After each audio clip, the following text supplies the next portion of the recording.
Now, there's one thing you might have noticed I don't complain about. Politicians. Everybody complains about politicians. Everybody says they suck. Well, where do people think these politicians come from? They don't fall out of the sky. They don't pass through a membrane from another reality. They come from American parents and American families, American homes, American schools, American churches, American businesses, and American universities, and they're elected by American citizens. This is what we have to offer. It's what our system produces. It's what our system produces. Garbage in, garbage out. If you have selfish, ignorant citizens, you're going to get selfish, ignorant leaders. And term limits ain't going to do you any good. You're just going to wind up with a brand new bunch of selfish, ignorant Americans. So maybe it's not the politicians who suck. Maybe something else sucks around here. Like the public. Because if it's really just the fault of these politicians, then where are all the other bright people of conscience? Where are all the bright, honest, intelligent Americans ready to step in and save the nation and lead the way? We don't have people like that in this country. Everybody's at the mall, scratching his ass, picking his nose, taking his credit card out of his fanny pack and buying a pair of sneakers with lights in them. It's what our system produces. It's what our system produces.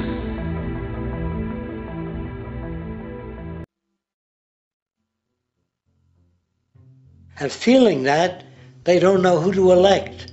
They think in terms of a democracy, which is not possible in a monetary-based economy.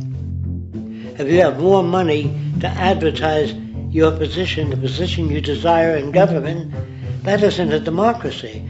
It serves those in positions of differential advantage. So it's always a dictatorship of the elitists, the financially wealthy.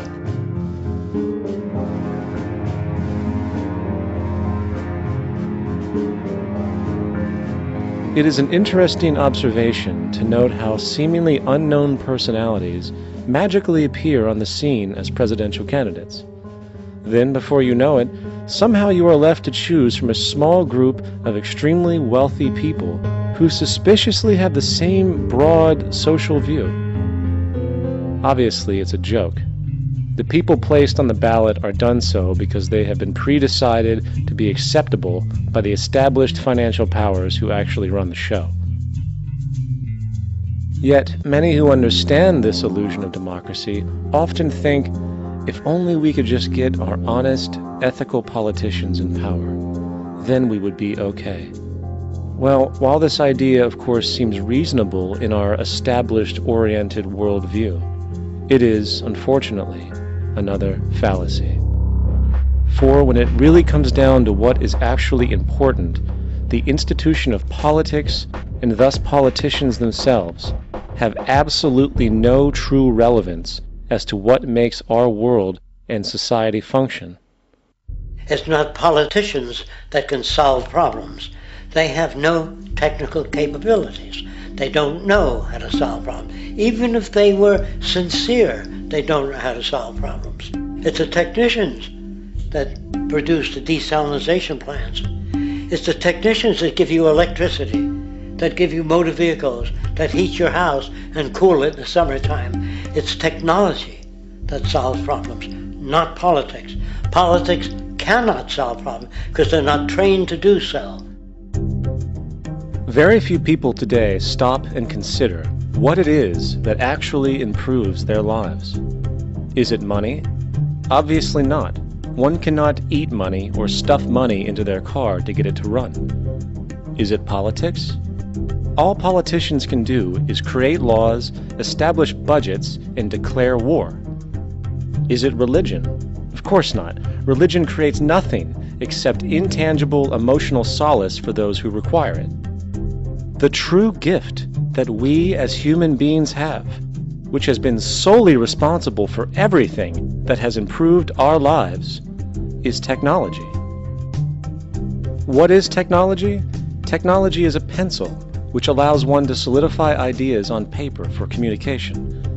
Technology is an automobile, which allows one to travel faster than feet would allow. Technology is a pair of eyeglasses which enables sight for those who need it. Applied technology itself is merely an extension of human attributes which reduces human effort, freeing humans from a particular chore or problem. Imagine what your life would be like today without a telephone, or an oven, or a computer, or an airplane. Everything in your home which you take for granted, from a doorbell to a table to a dishwasher, is technology generated from the creative, scientific ingenuity of human technicians, not money, politics, or religion. These are false institutions. And writing your congressman is fantastic. They tell you to write your congressman if you want something done.